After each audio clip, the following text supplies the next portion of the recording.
Tanah Melayu mencapai kemerdekaan pada tahun 1957.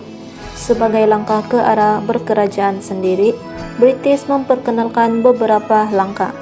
Sistem ahli diperkenalkan pada tahun 1951. Suruhanjaya Red dibentuk untuk menggubal pelembagaan baharu bagi Tanah Melayu yang merdeka. Kemerdekaan Tanah Melayu diisytiharkan pada 31 Ogos 1957 di Stadium Merdeka, Kuala Lumpur. Langkah-langkah ke arah kemerdekaan Tanah Melayu yang pertama adalah sistem ahli. Sistem ahli dicadangkan oleh Datuk Onn bin Jaafar dan diperkenalkan pada tahun 1951. Sistem ahli bertujuan memberi latihan kepada pemimpin tempatan dalam pentadbiran. Beberapa orang Majlis Perundangan Persekutuan dipilih untuk mengetuai jabatan tertentu dan berfungsi sebagai menteri. Ahli-ahlinya dilantik oleh Pesuruhjaya Tinggi British tetapi perlu mendapat perkenaan Majlis Raja-Raja Melayu dengan nisbah 5 rakyat tempatan dan 4 pegawai tinggi British. Ahli-ahli diberi portfolio dan bidang kuasanya terletak di bawah kuasa Pesuruhjaya Tinggi. Seterusnya adalah Pakatan Murni. Pakatan Murni ialah satu usaha untuk mencapai kemerdekaan. Antara langkah-langkah yang dilakukan dalam Pakatan Murni ialah: yang pertama, penubuhan jawatan kuasa hubungan antara kaum. Yang kedua, pembukaan keahlian UMNO kepada bukan Melayu. Yang ketiga, penubuhan Parti Kemerdekaan Malaya IMP. Dan yang keempat, penubuhan Persidangan Kebangsaan 1953. Dan yang terakhir, Konvensyen Kebangsaan. Seterusnya, pilihan raya pelbagai peringkat. Pilihan raya ini bertujuan memberi ruang kepada rakyat memilih pemimpin di peringkat tempatan dan latihan ke arah demokrasi berparlimen. Pilihan raya Majlis Perbandaran Georgetown, Pulau Pinang diadakan pada tahun 1951 dan Parti Perikatan UMNO MCA dibentuk pada tahun yang sama untuk bertanding menentang Parti Buruh dan Parti Radikal. Pada tahun 1952, Parti Perikatan mengalahkan Parti Kemerdekaan Tanah Melayu IMP dalam pilihan raya Majlis Perbandaran Kuala Lumpur. Keanggotaan sistem ahli telah ditambah dengan mewujudkan beberapa portfolio baharu. Datuk Onn bin Jaafar dilantik menjawat portfolio hal ehwal dalam negeri, Kolonel H.S. Lee portfolio pengangkutan, dan Datuk Nik Ahmad Kamil memegang portfolio kerajaan tempatan. Dr. Ismail bin Abdul Rahman memegang portfolio hasil bumi. Langkah yang seterusnya adalah penubuhan Parti Perikatan dan Pilihan Raya Persekutuan 1955. Kejayaan kerjasama UMNO MCA dalam pilihan raya Majlis Perbandaran Kuala Lumpur pada 1952 membuka ruang kewujudan Parti Perikatan.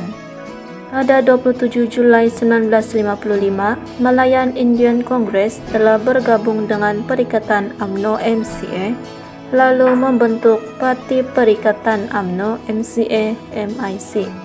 Hasil dari gabungan tersebut, mereka telah memenangi dalam pilihan raya umum pertama 1955.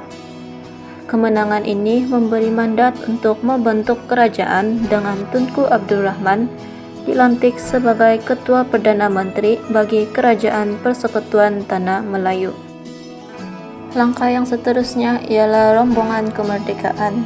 Pada bulan Ogos 1955, Lennox Boyd mengadakan perbincangan dengan Tunku Abdul Rahman tentang usaha pemberian taraf berkerajaan sendiri. Tunku Abdul Rahman, 4 orang wakil Raja-Raja Melayu dan 4 orang wakil perikatan ke London untuk membincangkan kemerdekaan Persekutuan Tanah Melayu. Hasilnya, Perjanjian London 1956 telah ditandatangani antara Parti Perikatan dengan Kerajaan British. Yang seterusnya ialah Suruhanjaya Red. Suruhanjaya Red bertujuan mengadakan tinjauan dan mendapatkan pandangan rakyat mengenai bentuk pemerintahan. Antara cadangan Suruhanjaya Red ialah: yang pertama, Ketua Kerajaan Persekutuan Tanah Melayu ialah seorang raja. Yang kedua, raja-raja Melayu lain kekal mengetuai negeri masing-masing. Yang ketiga, Melaka dan Pulau Pinang diketuai oleh Yang di-Pertuan Negeri.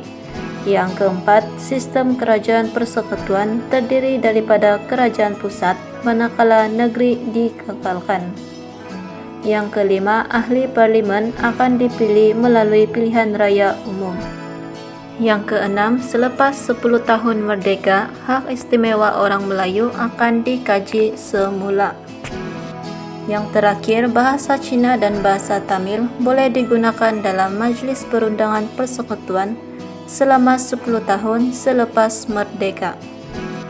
Laporan Suruhanjaya Red telah dikaji semula dan beberapa pindaan telah diluluskan oleh Majlis Perundangan Persekutuan pada Ogos 1957 dalam satu memorandum tolak ansur antara UMNO, MCA dan MIC. Sebanyak 5 perkara telah disepakati untuk menjadi asas pemerintah Tanah Melayu, yaitu kedudukan Raja-Raja Melayu, agama Islam, bahasa Melayu, kedudukan istimewa orang Melayu dan kewarganegaraan. MCA dan MIC sedia menerima kedudukan istimewa orang Melayu dan bahasa Melayu sebagai bahasa kebangsaan, manakala UMNO pula menerima prinsip jus soli mengenai pemberian kewarganegaraan kepada orang Cina dan India. Mereka juga bebas mengamalkan bahasa ibunda dan agama masing-masing. Yang terakhir ialah pengisytiharan kemerdekaan. Pada 9 Mei 1957, Tunku Abdul Rahman dan rombongan telah berangkat ke London untuk merundingkan hal kemerdekaan.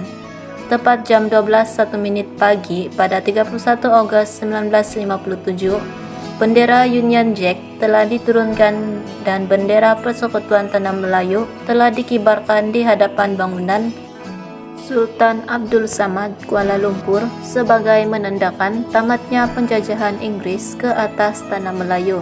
Kemerdekaan Persekutuan Tanah Melayu telah diisytiharkan dalam satu upacara gilang gemilang di Stadium Merdeka, Kuala Lumpur.